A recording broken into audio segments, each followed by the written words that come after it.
Picture this: a nation where a single law turned ordinary criminals into kings. A time when the government's grand experiment to sober up America accidentally created the most powerful criminal empire in history. This isn't a movie script. It's the real story of how Prohibition gave birth to the American Mafia and crowned its most notorious leader, Al Capone. How did one man build an empire on illegal booze? And how did a nationwide ban on alcohol become the best thing that ever happened to organized crime? Let's pour a glass of history and find out. The year is 1920. The 18th Amendment to the U.S. Constitution goes into effect, officially banning the production, importation, transportation, and sale of alcoholic beverages. The noble experiment, as it was called, was intended to reduce crime, solve social problems, and improve health and hygiene in America. The Women's Christian Temperance Union and the Anti-Saloon League, powerful forces behind the movement, celebrated what they believed was a moral victory. They envisioned a cleaner, more virtuous nation. But what they got was the exact opposite. Almost overnight, a massive black market for alcohol exploded across the country. The demand didn't just disappear, it went underground. Millions of ordinary Americans, who previously had no issue with the law, were now technically criminals for wanting a beer or a glass of wine. This created a golden opportunity for anyone willing to break the law on a massive scale. And who is better equipped for that than the existing criminal underworld? Before Prohibition, organized crime was mostly a local affair. Small-time street gangs in cities like New York and Chicago focused on gambling, protection rackets, and petty theft. They were a nuisance, but they weren't the sophisticated nationwide syndicate we think of today. Prohibition changed everything. It provided a single, incredibly lucrative product that the entire country wanted. It was the ultimate business opportunity. Enter the mob. Gangs that were once rivals suddenly had a reason to cooperate. They needed to establish supply chains to import liquor from Canada, Mexico, and the Caribbean. They needed distilleries to produce their own bootleg gin and moonshine. They needed fleets of trucks and drivers to transport it. And most importantly, they needed a network of speakeasies bars hidden in basements, behind fake storefronts, and in the back rooms of legitimate businesses to sell it. This wasn't just crime anymore. It was logistics.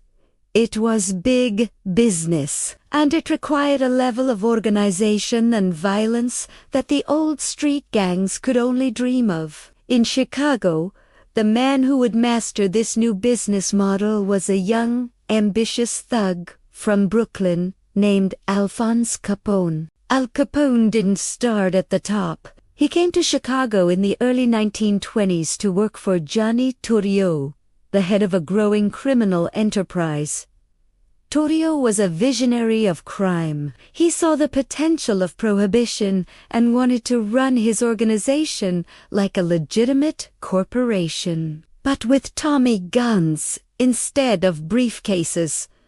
Capone was his eager protege. Torrio's genius was in unifying the various gangs of Chicago. He brokered treaties and divided up territories, trying to avoid the bloody turf wars that would cut into profits. Under his leadership, the Chicago outfit, as it came to be known, began to dominate the city's illegal liquor trade. But the peace was fragile. Rival gangs, particularly the Irish Northside Gang, led by the hot-headed Dean O'Banion, were a constant threat.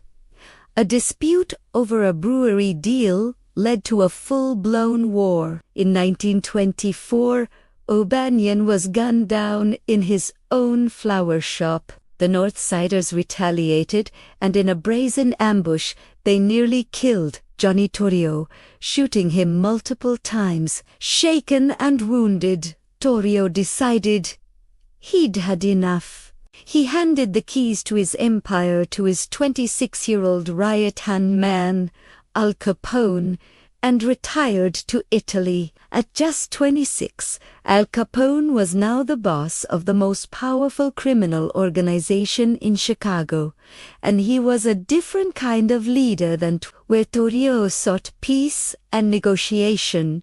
Capone understood that in their world, power came from the barrel of a gun. He was charming and personable in public, donating to charities and cultivating a Robin Hood image. But in the shadows, he was utterly ruthless. Under Capone, the Chicago outfit's operations expanded exponentially. It is estimated that his empire was pulling in as much as $100 million a year. That is over $1.5 billion in today's money. This fortune came from bootlegging, gambling, and prostitution but the real key to his success wasn't just the booze, it was corruption. Capone had an army of politicians, judges, and police officers on his payroll. He once famously said, "I own the police."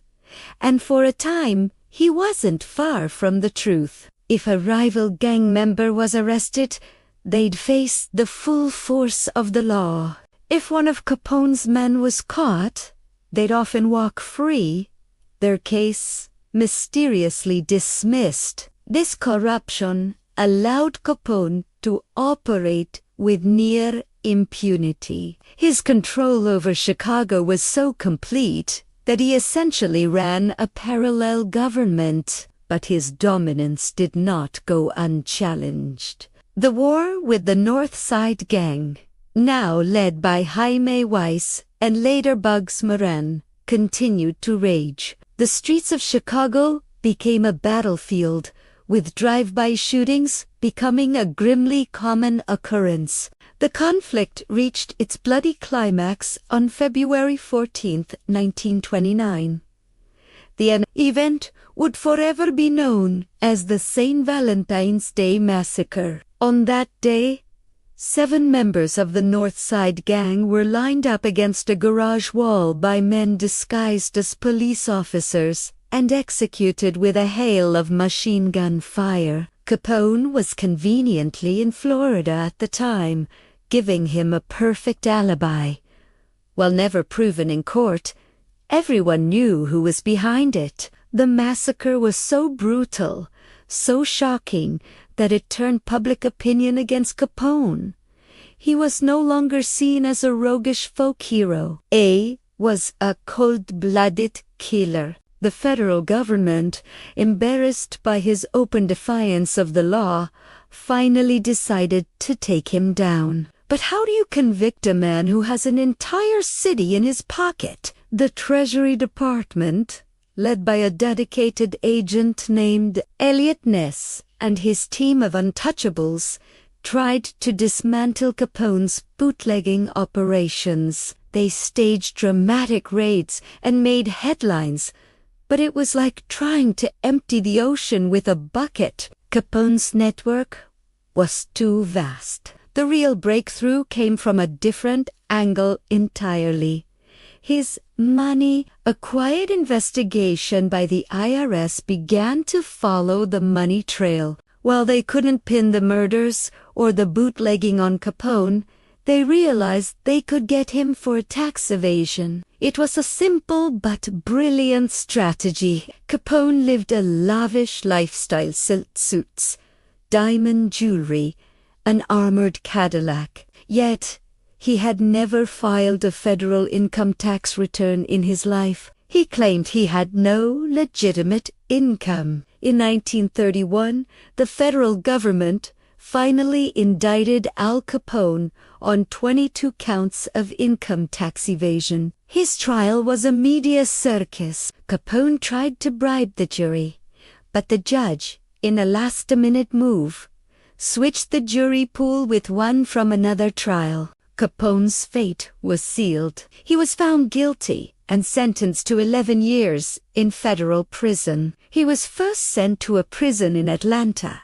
but even there he managed to corrupt the guards and live in relative comfort. So the government sent him to a new, inescapable prison in San Francisco Bay, Alcatraz. There, he was just another number. His power, his influence, his empire was all gone. He was released after 8 years, his health destroyed by untreated syphilis. He died in 1947, a broken man, a shadow of the king he once was. The fall of Capone marked the beginning of the end for the Prohibition-era gangster. In 1933, the 21st Amendment was ratified, repealing Prohibition. The tap was turned back on, and overnight, the mob's primary source of income dried up. The American Mafia didn't disappear,